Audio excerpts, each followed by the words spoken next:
Imagine a bowler so quick, so hostile, and so unpredictable that batters from England, Australia, and India openly admitted they feared him. That was Charles Christopher Griffith, the Barbadian beast of the 1960s, an era with no helmets, no chest guards, no modern protection, and he bowled like he wanted to tear stumps and souls apart. Griffith had one of cricket's most unusual bowling actions, almost two different releases. One orthodox, one slightly bent arm, slingy whip-like. He wasn't chucking, but the whip effect made the ball explode off the pitch, skid faster, and seam dangerously.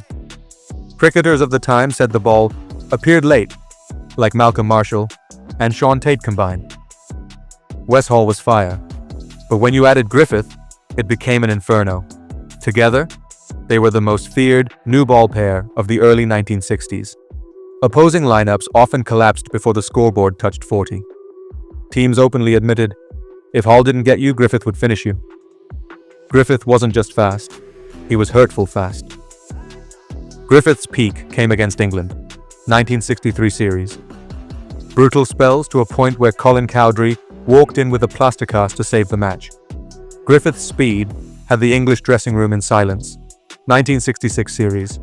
Griffith tore through England with nasty lifters, sharp in-swingers, length deliveries that flew like bouncers. He finished with 31 wickets in the series, becoming the nightmare of English batting.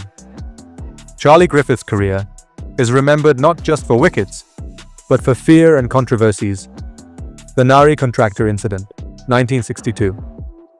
A Griffith bouncer fractured Indian captain Nari Contractor's skull and almost ended his life. Contractor never played another test. Griffith's reputation became even more fearsome. Repeated accusations of throwing.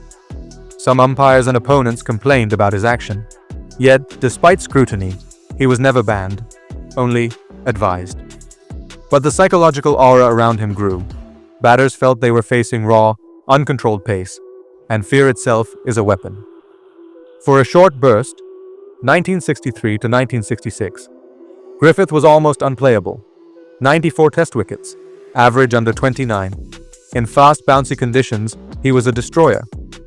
In slow conditions, he used cutters and variations brilliantly. Even with a short career, only 28 tests, he left a massive impact, much like Mitchell Johnson's 2013-14, Shoaib Akhtar's peaks, or Jasprit Bumrah's purple patches. Why he isn't talked about today? Several reasons. His career was short.